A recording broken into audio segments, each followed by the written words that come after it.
नमस्कार मित्रों, स्वागत है आप सबका इस चैनल पर। दर्शकों, आज मैं आप सबके मध्य पुनः उपस्थित हूँ इसी ज्योतिषीय विषय का कार्यक्रम लेकर के। आज हम बात करेंगे कर्क राशि वर्ष फल के प्रभाव को लेकर के। कर्क राशि वालों के लिए यह वर्ष नूतन वर्ष 2025 किस प्रकार से शुभ या अशुभ परिणाम देने वाला है, क्या कुछ आपको प्राप्त कराएगा या जो कुछ प्राप्त है वो भी छिन जाएगा या यथावत स्थिति बनी रहेगी। इन्हीं विषयों पर आज हम इस वीडियो के माध्यम से चर्चा करेंगे। क्योंकि देखा जाए तो जो वर्ष बीत रहा है, बीत चुका है, ये 2024 कर्क राशि वालों के लिए काफी हद तक शानदार रहा है। यद्यपि शनि की ढैया का भी प्रभाव रहा है, जिसके कारण हो सकता है कई बार मानसिक तनाव का सामना आपको करना पड़ा हो। मानसिक तनाव या डिप्रेशन का सामना हो सकता है करना पड़ गया हो, लेकिन फिर भी बहुत हद तक यह वर्ष 2024 आपके लिए शानदार कहा जा सकता है। अब आने वाला यह वर्ष नूतन वर्ष 2025 किस प्रकार से शुभ या अशुभ परिणाम प्रदान करेगा, इसी विषय पर चर्चा करते हैं। दो कर्क राशि वालों के लिए देखा जाए तो वर्ष के आरंभ में जो ग्रह हैं, देवगुरु बृहस्पति, शनि, राहु, केतु आदि, वो पूर्ववत हैं, पूर्व की भांति ही उसी स्थान पर बैठे हैं 3 माह तक, जिनमें से जनवरी, फरवरी और मार्च तक। अब वर्ष के आरंभ में क्या कुछ प्रभाव पड़ने वाला है आपके ऊपर, तो जब तीनों ग्रह परिवर्तन नहीं कर रहे हैं तो हम इन्हीं पर विचार करते हैं। देवगुरु बृहस्पति आपकी राशि से एकादश भाव में गोचर कर रहे हैं, वृष राशि में। अब देवगुरु बृहस्पति कर्क राशि वालों के लिए बेहद शुभ फल कारक हैं, क्योंकि इसी राशि में उच्च के होते हैं और आपकी राशि से वो भाग्येश बनते हैं, नवमेश बन करके एकादश भाव में बैठे हुए हैं, तो अत्यंत शुभ फल कारक हैं, सब कुछ प्रदान करने वाले हैं। एकादश भाव में बैठ करके जब उनकी पंचम दृष्टि आपके पराक्रम भाव पर बढ़ेगी, पराक्रम की वृद्धि कर देगी, भाई बहनों का सहयोग प्राप्त होगा। पंचम भाव पर दृष्टि डाल करके शिक्षा, ज्ञान और प्रेम, इन तीनों का सुख आपको प्राप्त कराएंगे। प्रेम प्रसंग में भी सफलता, शिक्षा के क्षेत्र में भी सफलता, संतान प्राप्ति की कामना है तो वो भी प्राप्त हो जाएगी। तो वर्ष के आरंभ में देवगुरु बृहस्पति का ये गोचर आपके लिए अत्यंत शुभ फल कारक कहा जाएगा। अब इनकी जो नवम दृष्टि है वो आपके सप्तम भाव पर दृष्टि होने के कारण आपका व्यापार सुंदर और अच्छा हो जाएगा। कुछ कमियां हैं व्यापार में, जब मान लीजिए उतार चढ़ाव के रूप में है तो वो भी आगे बढ़ेगा। और वैवाहिक जीवन में कोई मतभेद आदि है तो उस मतभेद से भी राहत मिलेगी और वैवाहिक जीवन भी सुमधुर हो जाएगा। तो देवगुरु बृहस्पति के वर्ष के आरंभ में पूर्वोत्त होने के कारण ये सारे सुख आपको प्राप्त होंगे। पराक्रम की वृद्धि होगी, संतान प्राप्ति की कामना है तो वो प्राप्त हो जाएगी, शिक्षा के क्षेत्र में उन्नति के योग हैं और प्रेम प्रसंग में भी सफलता के योग हैं। वैवाहिक जीवन में भी सुख और आनंद प्राप्त होने की संभावना बनी रहेगी। अब बात कर लेते हैं हम राहु की। तो राहु इस समय आपकी राशि से नवम भाव में गोचर कर रहे हैं। अब नवम भाव में गोचर कर रहे राहु भी देखा जाए तो कोई आपको विशेष क्या कष्ट देने वाले नहीं हैं। भाग्य भाव में देवगुरु बृहस्पति और राहु और देवगुरु बृहस्पति की राशि में बैठे हुए हैं, तो यहाँ पर राहु नुकसान नहीं करने वाले हैं। कहीं ना कहीं देखा जाए तो लाभ ही प्रदान करेंगे, भाग्य का सहयोग सपोर्ट ही देंगे, क्योंकि देवगुरु बृहस्पति की राशि में बैठ करके धार्मिक कृत्य कराने वाले होंगे और उसके द्वारा आपको भाग्य की उन्नति, सुख सुविधा, पद प्रतिष्ठा ही प्राप्त होगी। अब बात कर लेते हैं अगर शनि की, तो वर्ष के आरंभ में शनि आपकी राशि से अष्टम भाव में गोचर कर रहे हैं। अष्टम भाव में शनि का भी गोचर अच्छा है, आयु वृद्धि कारक है।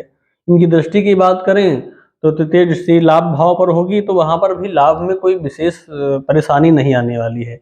हो सकता है कि यहाँ सब जिन संबंधों का विचार करते हैं उन संबंधों में थोड़ी सी अनबणत आ जाए या उन संबंधों में थोड़ी सी बिगाड़ हो सकती है, लेकिन और कोई दिक्कत नहीं आएगी।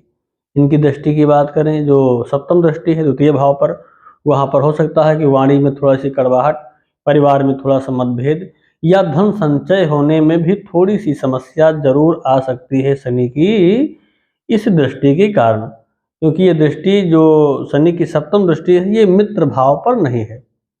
तो धन संचयन में समस्या वर्ष के आरंभ में आपको आएगी, धन एकत्र नहीं हो पाएगा। अब इनके दसम दृष्टि की बात कर लें तो दसम दृष्टि इनकी हो जाएगी पंचम भाव पर। अब पंचम भाव पर पूर्व से ही देवगुरु बृहस्पति की दृष्टि है, इसलिए शिक्षा, संतान, प्रेम तीनों की वृद्धि हो रही है। शनि की दृष्टि पड़ जाने से थोड़ी सी समस्या उनमें आ जाएगी, लेकिन समस्या देवगुरु बृहस्पति आने नहीं देंगे, क्योंकि उनकी अमृतमयी दृष्टि शनि की दृष्टि का जो दोष है उस दोष का निवारण कर देगी, इसलिए समस्या नहीं आ पाएगी। अब बात करते हैं इनके राशि परिवर्तन की।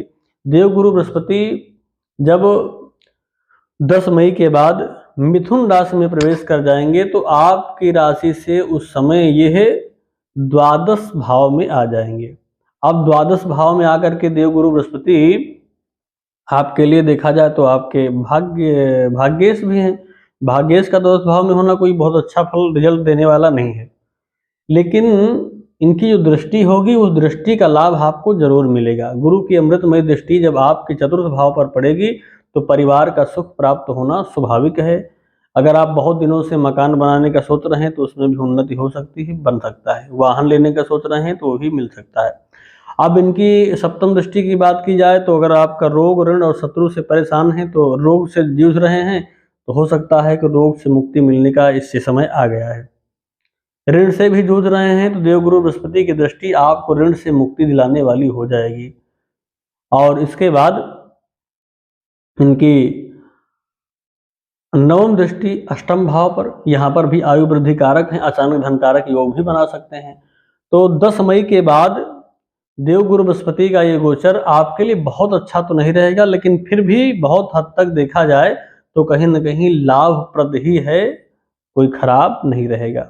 इसके बाद अगर हम बात कर लें शनि की, तो शनि 10 अप्रैल से जब मीन राशि में आ जाएंगे तो आपके लिए नवम भाव में शनि गोचर करेंगे।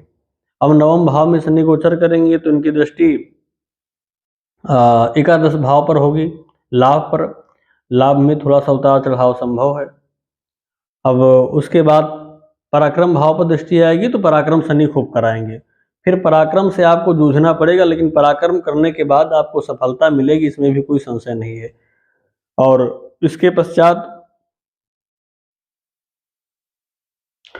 इनकी जो दसम दृष्टि है, शनि की दसम दृष्टि जब आपके रोग, ऋण और शत्रु भाव यानी षष्टम भाव पर पड़ेगी तो ये समझ लीजिए कि आपके शत्रुओं का शमन करेंगे, रोग से आपको मुक्ति दिलाएंगे, और शत्रु इनसे भी, ये भी अगर आपको परेशान कर रहे हैं तो ये इनके भी पराजय का समझ लीजिए कि अब समय आ गया है।